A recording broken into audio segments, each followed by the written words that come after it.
And welcome to yet another episode of the Essentialists. Here's Good King, morning. and I'm your humble Coach Michael. Welcome. Hi, Michael. Hello, sir. How are you today? Good. Just getting started for my day. I know it's middle of the afternoon for you, but Yes, sir. It's indeed sweet spot in the middle. We've kind of ended the previous episode, which I really enjoyed receiving such warming comments about it from various people saying that like we've hit and we've touched some subject there. And we basically ended up on the coaching part, where, like I said, the question should be, like, coach, I've seen a guy who just do get-ups, and what do I need to do to get to that level? So my workout will be get-ups, and I can call it a day. And then we agreed that we'll pick it up from the coaching part. So please, the mic is yours. yeah, that was a great way to wrap that episode up. I felt because we were talking, just to recap a little bit for those that maybe didn't catch the last episode. We were talking a little bit just about program minimums and how misleading they can be based on how they're marketed.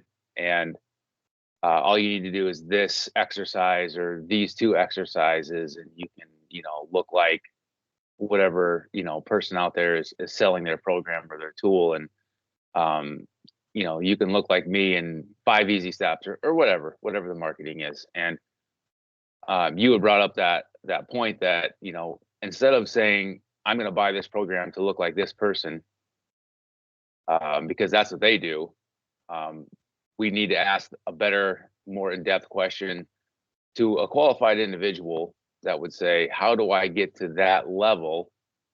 So all I need to do is what he is doing or she is doing. And so, that's kind of how we ended. And again, just a brief recap. And one of the things that when we talk about hiring a coach, obviously, we talked about who your coach's coach is. And so knowing a bit about when you're researching an individual, because there's so many people out there and it's really tough to see. There's so much information readily available, that it can be overwhelming. You might feel like you're drowning on how do I land on someone, and the person that I choose, how do I know that's the person that's right for me? And so maybe that's where we start today is asking yourself a few questions. How do I know the right coach for me? And I guess it's really tough to see. I've got some ideas. Training with you has really changed how I view not only training with kettlebells, but just having that relationship, that one-on-one with a coach, and doing it remotely is, a lot of times in the beginning, I needed to have someone where I could work, one-on-one. I started, as many know, with the RKC with kettlebells, and that was great because I needed that, hands-on instruction. But once I had my foundation set, working remotely with someone like you was what I needed. I didn't need that constant, in feedback, hands-on feedback. And so I know I've talked with people that are hesitant on finding a coach and working remotely, simply because they might feel like they need more of that instant or intentional hands-on feedback right away. Do you have any thoughts on that before I expound? Yeah, sure. Like, I want to impose a question, like from a crowd, basically saying, hey, Levi, like, you're talking about a coach and necessity of a coach, but correct us if we are wrong. When you started, you did your RKC, and then you bought a Ross Ehrenmann, if I'm not butchering his last name correctly, program, and you followed it on your own. So what's wrong with us DIY ourselves, and like why you're suddenly like pitching like get a coach, get a coach, get a coach, like see your physique. You've gone places like without remote coaching unless we don't know some part of this story. Yeah. So having a coach and writing a program. So again, it's going to come down to, again, what your goals are, how time sensitive your goals are, how committed you are. If you're going to go through the motions, and I don't say that to be off-putting, but if you're at a time in your life where you can't be as committed as you need to be, doing anything is generally better than nothing. And so, buying someone's book or following a cookie cutter program is better than sitting on the couch and doing nothing. Of course it is. But yeah, for the person that is motivated, is determined, is at a place in their life where, maybe you've got some results from your doctor that needs some addressing, and you've got a little bit of a fire lit underneath you, and you're ready to get some results. Time matters, both time that you're investing in your actual workout, and then time that to reach your goal. So maybe I've only got 20 minutes 3 days a week, or maybe because of your schedule, because of your family, because of whatever reason, or maybe you've got an event coming up, or it could be a performance event, or it could be a wedding or a graduation, a reunion, something that's time sensitive. That's where coaching can really be advantageous. So yes, I had my RKC. I followed Ross's programming in his books, and I did have some good success. But also, if I've got the ability, or I know how to program at the time, and make modifications that I needed. A lot, and honestly, a lot of times you'll see that on social media where people just don't. The modifications that I'm making for my goals don't necessarily translate to anybody else. You can see what I'm doing on my social media, and you can try to copy it, and that you may be able to copy it, but that doesn't mean you're getting closer to your goals. It just means you're getting closer to my goals.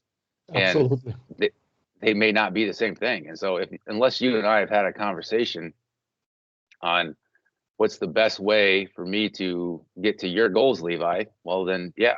Or how do I get to my goals and not your goals, Levi? So there's different things that we need to address and to be. So writing or following someone else's programming is not as advantageous as we might think it is. Again, it's going to depend on where the person is on their own personal journey as well. I'm rambling a little bit. Reel me back in here, Michael. No, you're just fine, because I want to pick up from what you've said. So, okay. First, you are a coach, and any coach has his own rite of passage.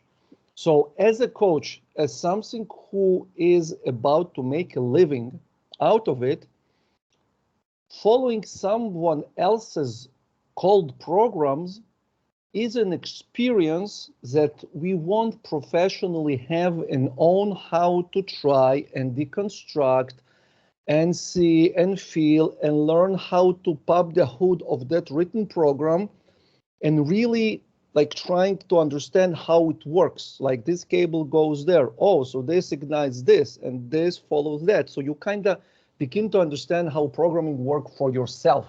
As a coach, as a professional, if you're starting young and you have time, which is to some extent, it's fine, it's great. It's like, many people have followed, come on, Simple and Sinister, and I believe they had results. Many people are following still Simple and Sinister or Starting Strengths, and they have results, which is, like for the general population. And then there is a very clear cut between people who are trainees, okay? Oh, and especially if you want to be a teacher as a professional coach, you need to know the both worlds. You need to understand what your student will go through by going on your own through some pre-written program, okay, like really trying to bang your head against this wall and trying to understand. And then you're hiring a coach, again, to be this white belt mentality and being humbled by somebody else's, like to experience how is it? Like, how does it feel when somebody else tells you what to do? How does it feel when somebody is not listening? Because like there is no bad coaching. It's like relationship. Sometimes we miss with our partner. We think that this person is for us, and it's kind of don't, which is fine. So experience how does it feel when like you're trying to communicate something and person is like completely deaf. He's trying to push you through some, I don't know, template. And templates wise, okay, many coaches work upon some system they learned, and basically it's very cold too. So you feel like a, like almost a number in their income stream. All right, that you're like, some part of a grinder, you're having some, bots response, etc. And then you like trying a human coach, maybe more expensive, less expensive. It's not always about money, by the way. So it's one thing. The second thing, if you're a student, if you're a somebody who trains, and yes, if you don't have if you have a family and you have business, like here's the thing about coaching, and I want to deconstruct for a second. People need to understand a very simple thing. Everybody already has a coach, they're just not paying them. And I'm explaining.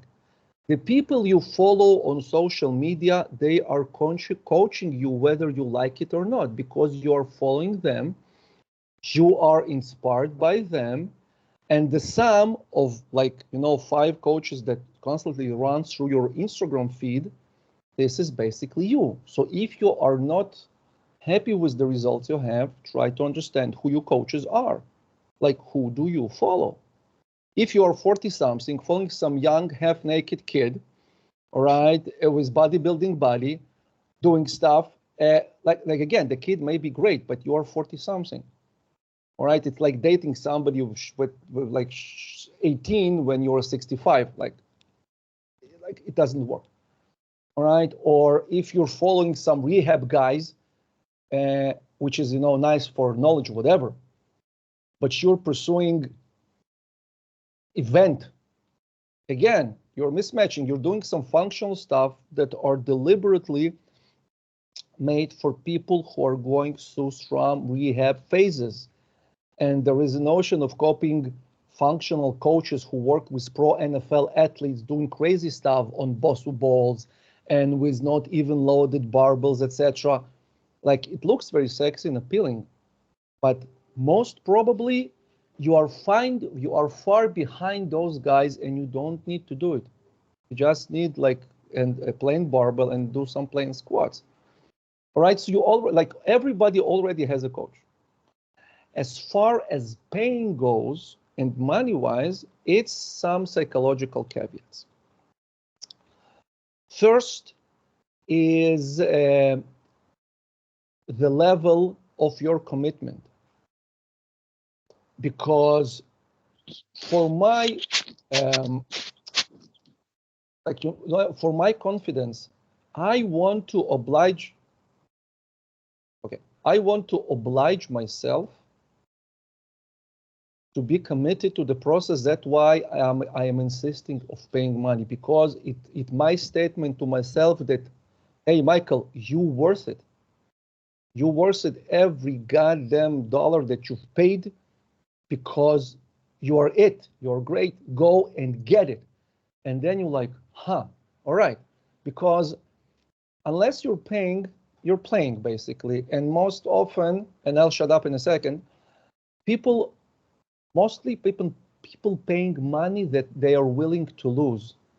And most people like searching for these cheap deals to sustain some image of themselves, because they're afraid to go to the next level and paying a coach who, again, not necessarily so much expensive, but will really grab them and drag them to the end line, like I told about Davidic. And I was bitching all along, and he just dragged me 2 times, like to 2 podiums, basically, okay, to 2 finish lines. And I had my doubts and everything, but again, like I paid the money and he did his work. That's it. And I've made it. And second thing, we are really like, as long as we have parents, we don't actually bear responsibility. Even if we have kids, we know that we have mom and dad, which not always, and I understand that not all the people have like perfectly functional families, but still there is some link. And when we're alone, we're alone. So having a coach is like having a parent.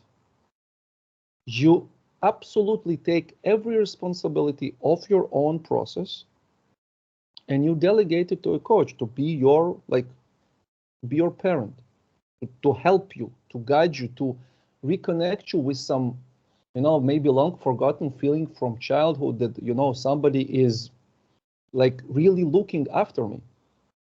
And again, if we're talking about coach who is actually coaching and not business owner who's running stuff. All right, and this feeling is helping you to go through your own dark stuff, often regardless of what you actually do, all right, be it whatever. So from this point of view, okay, like people need to understand that they already being coached. It's just for free from the people they wish, to follow. And the last thing is really like getting this like saying to themselves, believing that I am enough, I'm worthy, and I want that. And just go and saying, please take my money, all right? As simple as take my money, okay? Because I need it, like I owe it to myself, okay? Like basically I'm not paying you or to my coach, I'm paying myself. I'm validating my self-worth that I do serious and I do mean something to me and I'm in it. Okay, like this is my 2 cents on this subject for now. Yeah, I would like to add, talking about cost and investments and things like that. Return on investment and ROI, excuse me, is a concept that I really apply to coaching and hiring a coach versus finding something on social media and hopping from workout to workout. Again, if you follow me and you're following one of my videos that I post and it's got vague information, and then the next week or the next workout you're following somebody else and you're doing that because that looked cool, and you're just bouncing around. There's no progression. There's no building upon session to session or week to week, towards a goal. And again, that's better than absolutely nothing, or buying a cookie or finding a cookie cutter program online through Google or AI or whatever. This is going to be highly annoying for me moving forward. AI and just typing in nonsense. But the return on investment. So how I look at it, and right or wrong, this is my livelihood as well, is I am my number one resource. Whether it's what I put out online or how I live my life for my family or whatever. So if I'm my number one resource, I need to invest in that resource, whether it's mentally, physically, emotionally. I need to be doing the things that are going to make me a better husband, father, business owner, coach, leader, things like that. And so part of that for me is absolutely maximizing my time and maximizing my efforts. And so, if I own and operate a gym and I own and operate an online training business, You know, essentially there's three different businesses that I have. The online coaching and programming, the in-house just gym membership, overseeing the business, you know, just operating a business and signing people up for the gym. And then there's the training business at my gym as well. And so overseeing, you know, part-time employees and members and the day-to-day type stuff. So, I mean, it's chaotic. And there's a lot of times where, like, if I don't have a plan and if I'm not having somebody, you know, help me, I'm only going to do the things that I enjoy doing. And, you know, in order for me to get to the level that I want to get to, I need to be guided, and I need someone to cut the distractions out of my day to day. And paying for that service it saves time, it saves mental energy for me. And it allows me to focus on what needs to be focused on, because I trust who is writing my programs. I trust who has worked with me for, you know, you being going on 6 years now. And it's thinking that, like, by now, you know what my day-to-day is like, you know what my family is like, you know what, you know, just all the little things helps you. I mean, you know, that I'm a lot of times an emotional roller coaster, depending on what kind of stress I've got going on. You know what doesn't know that? A cookie cutter program. You know, a cookie cutter program doesn't know any of that stuff about Levi. And so me paying you to invest into me just makes sense. Like, I am paying for my number one resource, to improve my number one resource myself, through training, through someone that I trust, because I've done the research and found out, you know, who you are, you know, and like, same age demographic, a husband, a father, a business owner. Like, you get it, you understand. I'm not, you know, I'm not someone in my 40s looking to take care of myself as a husband and a father and a business owner. You know, finding someone that's 180 pounds and 22 and hasn't struggled yet in life, you know, because, you know, once I don't mean to diminish anyone or their efforts, but, you know, wait till you get sued, you know, wait till your family falls apart, wait till you have a death in the family, wait till you have a friend get murdered, wait till you have, you know, those all sound kind of extreme, but I've been sued. I've lost a friend to murder. I've lost a parent. I've lost. It's those life stresses. Those are, man. Those will take you out. Yeah, absolutely. And just one of those things, like, you know, just making mistakes and learning from them, and having, you know, taking those losses on the chin, and understanding that life is so much more than just, you know, showing up and checking off an exercise box, you know. And do I want to get better, or do I just want to check off a box, I guess. But anyway, I'm starting to ramble again, but yeah, the return on investment is huge for me. And I take that serious too, when I'm working with my clients. You know, you're paying me your hard-earned money. You expect a result. You expect your workouts to be delivered on time.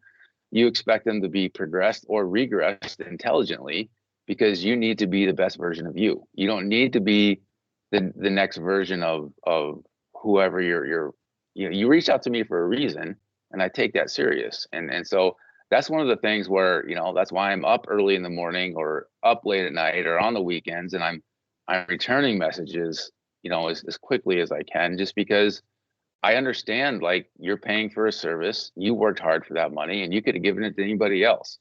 And you chose me, and I want you to be confident and happy with that choice. And so there's lots of things that go into that.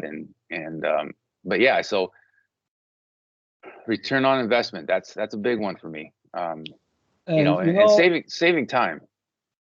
Yeah, exactly. I want to pick up from here. I really apologize, guys.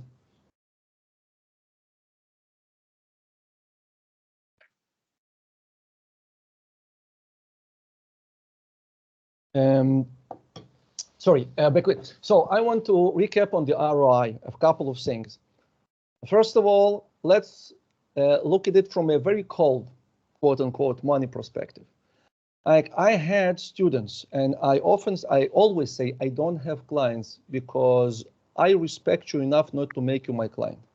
All right, because you deserve way more than being a client, because client demand, like this customer service, whatever.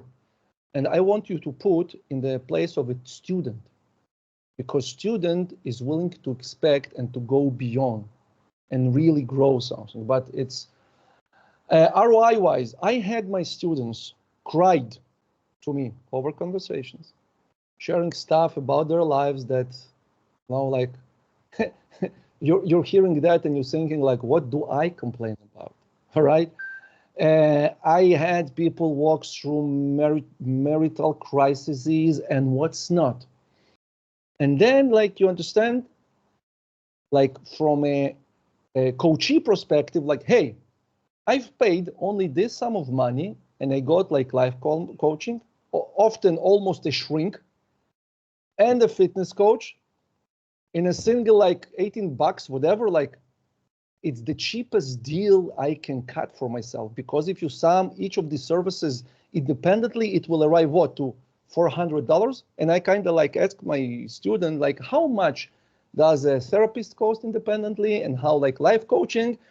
And when you're hearing like what I charge, which is like not much really, and like if you get all these people independently, like damn, all right. So the first ROI is like, come on, let's think like cold money, okay? If you're working with a coach on this level and you're really personal and you share stuff, and I've shared my stuff to my coaches, and it was amazing. And I'll touch in a second what you said about person who really understands you, who really knows what is it to be married, to be in lawsuits, and like to have this stuff that elderly people have, you know. But the second thing, and it's from the student perspective, like, sometimes I don't feel like it. You do too. It's fine. You're human. I'm human. Sometimes it's like, we all, rage inside of us. We have some stuff that we carry within. But then, okay, when you're like all this emotional, like whatever, you're pausing for a second thinking, hey, like there is a coach somewhere there that I asked to help me. He invested his time instead of spending time with his family, with any kids, whatever, with his other students. He invested time in me to deliver my next week on time. Yeah.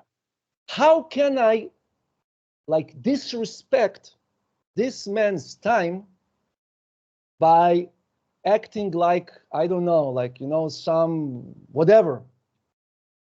And then that's a good point. And then you rise up and you go to the gym and you do the workout to respect your sensei, all right? To make a bow to saying, us, all right?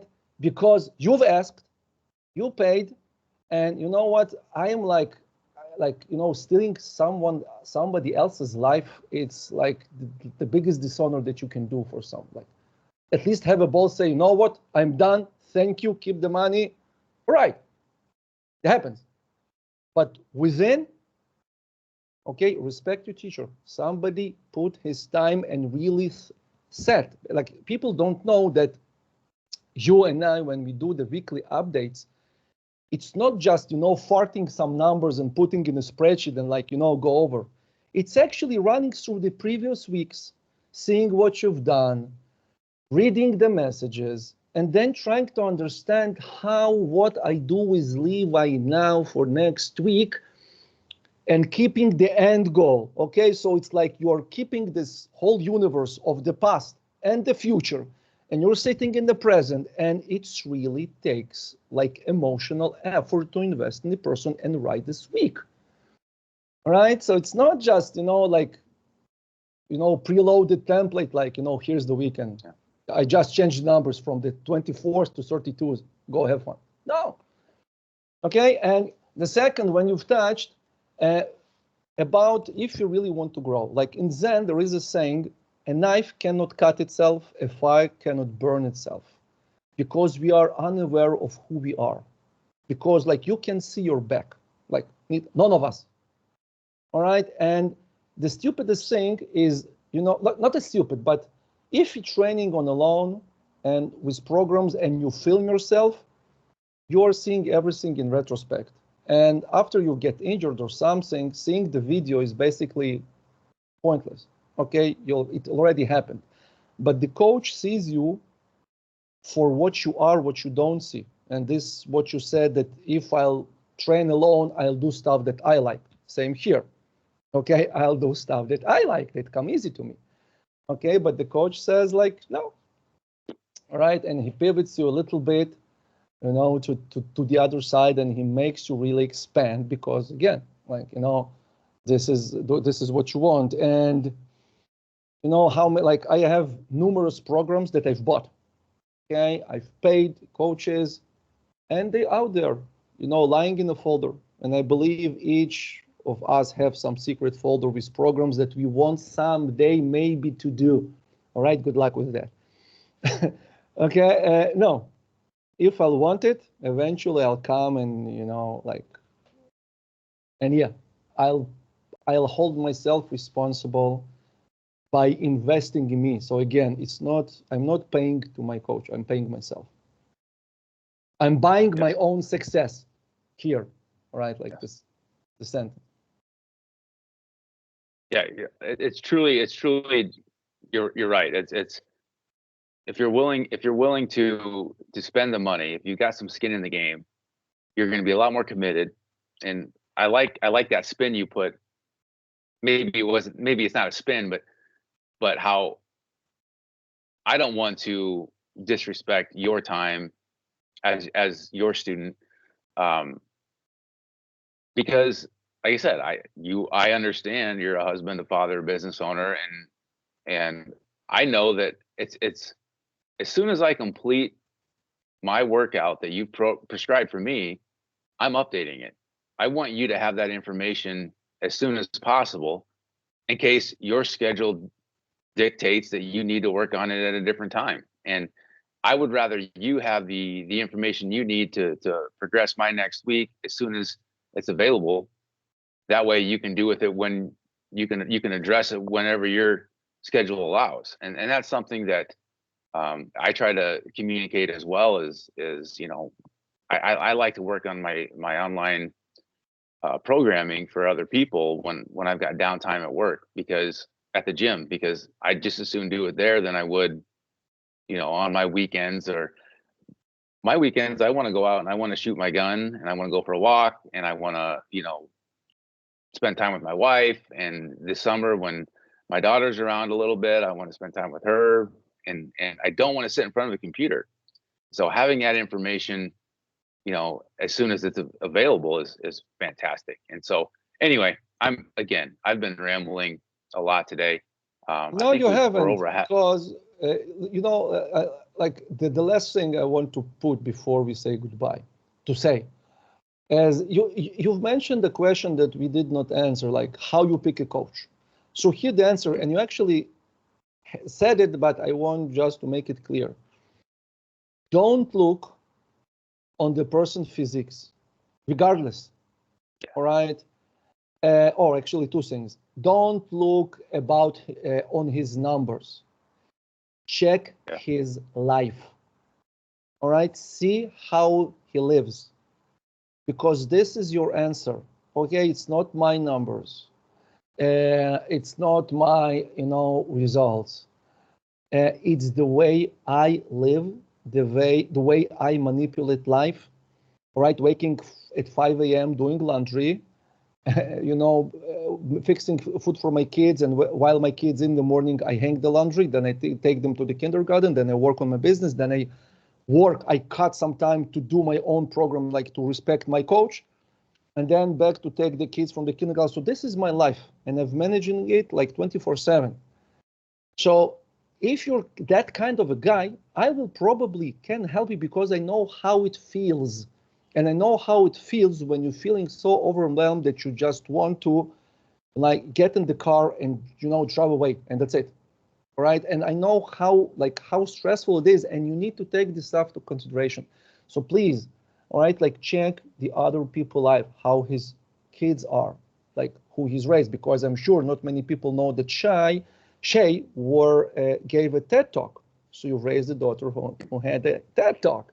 All right, like, so this is the man who's saying like, God damn.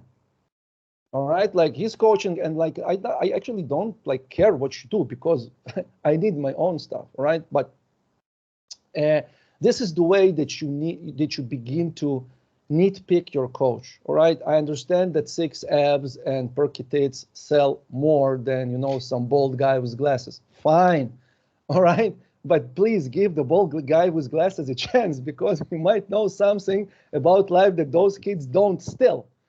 And second, and very important, this is now very technical. There are two types of coaches. There are coaches who are teachers, and there are coaches who are mechanics, and you need to understand what do you need. So for example, like Vasiliev is a great coach. He's an amazing kettlebell lifter. Okay, everything is out there. He's an amazing coach. Now, I know him personally very little, but he seems to me like a very, you know, straightforward guy. So if I ever, you know, like want like solid results, I want a coach who will put me in the Soviet regime of like, I don't care, take a sabbatical for all I care. If you want the 32s, okay, I'll probably hire someone like him, because these coaches, there are emotionals. They're as close to AI robots as can possibly be, because they know what needs to be done to become an Olympian, to become a champion. All right, so, okay, suck it up, kiddo. And if you don't, like, go home. Okay, go play in some fitness sandbox. All right, don't waste my time. And these are these coaches. The other type of coaches, they're teachers. They're like showing you system. They're teaching you the philosophy. They explain you the behind. They really, like parents, they take you underneath the wing, and they slowly grow and expand. And again, you are reaching results, but they have this emotional connection that when you say to them, like, listen, I have this type of problems, they will tell you, listen, you know what, let's keep this workout today, because I know how it feels. I've been there too. And come on, this standalone workout is insignificant, because you had the string before, you will have the string after that. Screw it, let's talk. All right, you know what, you know what, go and do TGUs. All right, go do 10 sets of Turkish get-ups and call it a day. Here, you've nailed this workout you wanted so much. All right, because in your emotional state, let's manage it. All right, let's grow beyond it. So, like, you know, like he takes you through it. And again, it often shows in the Instagram account, okay, like people, how they write, how they speak. And you need to understand, because often, like, people signing this contract with the devil, absolutely not understanding what it will take from them. Okay, and this is why people often disappointed, because like he needed a therapist, he needed some, you know, like a friend, a life coach, whatever, and he landed on a straightforward mechanical coach who says, all right, okay, 10 minutes, 224s, 12 weeks, let's go. 3 workouts, 4 workouts per week, twice workouts, 3 runs per week. I don't care how you do it, do it. And he won't understand you, he won't pity you. Okay, he will be like, I don't know, like, why do you even speak to me? Like, shut the fuck up and do the program I've said. That's it. Show me the numbers. Like, don't talk to me. Like, don't approach me. And like, he's right. And this one type of coaching, and like, please, people, all right, just pause for a second and think, like, what do I really need now? Am I ready to step into this game, which is often the competitive game, high level? And if you're ready to make the sacrifices necessary to really be there, or you're saying, you know what, I want a parent, basically. Okay, and this will boost your success rate and consistency rate, you know, like sky level. Yeah, that's a good way to wrap that up, is just, you know who you're looking for, know who you are, what kind of coach do you need? What kind do you need, that someone to put their thumb on you and just push, or do you need someone that's going to, meet you at a emotional level or spiritual level to maybe check some other boxes that you maybe didn't even know you needed at the time. But absolutely. Yeah, it's a lot to consider. We went through a lot today. We're probably not done on this topic. I would imagine that there's a lot more we can discuss. So I, again, as always, appreciate your time, Coach. And every time that you and I meet like this, I'm absorbing more. Likewise. It's good for, it's good for us to do this. We intend to do it for other people, but at the same time, I'm hoping to be a sponge and absorbing as much as I can. Yeah, exactly. So let's make a small follow-up. What are the next topic for the next episode? What do you think? If you started, like we ended up on this one, where will it take it? So people will have something to wait for. That's good. I was not ready for this question. It means that it's a good question. You see? Yeah. Now you learn. No, the concept of coaching, I think we can continue on, unless, like last week, we had people reach out to us, just for encouragement and just saying thank you for putting this information out, and maybe they'll have some ideas. As always, those that are listening, we are very easily reachable on social media. Exactly. And we do appreciate your feedback, both positive and negative, because we learn from both types of feedback. So unless you're just going to cuss us out, then save your energy. But yeah, I like the topic of coaching, simply because of how much it's meant to me, to be coached, both starting as a competitive athlete and in middle school and high school and college, but as an adult as well. It's one of those things where, like, I know if I have something to be responsible to, then I know that I'm getting more out of it. And I just think that we can continue from this episode. For sure. Yes, I am picking this glove. So what I think, and you've touched on this, we are going to do two things next week. First, let's get under the hood of coaching and talk about how actually coaching is done. Like, giving, like, for free, but really explaining how is it done. Like, if someone wants to start on like online, how do you do it? How you, like, the Excel sheet, like how you really, like, really the mechanics, okay? Like really the real stuff, nothing like no philosophy, like practical stuff. And the second part, we'll do a Q&A, because people have asked you questions, they asked me questions, we got some emails, and we are going to run some Q&A on, whether from how do I start and when do I finish and what's the best way to fuse running, etc. Okay, we'll run, I believe, Q&A, and then we'll pick it up from there. So again, thank you everybody for listening, for seeing us, for watching us, for staying with us, for following us, and for lending us your time, your precious time. And we hope to bring even more value, because we value your time immensely. Thank you, Sir Levi, and we will be seeing you all next week as usual. Bye. Ciao.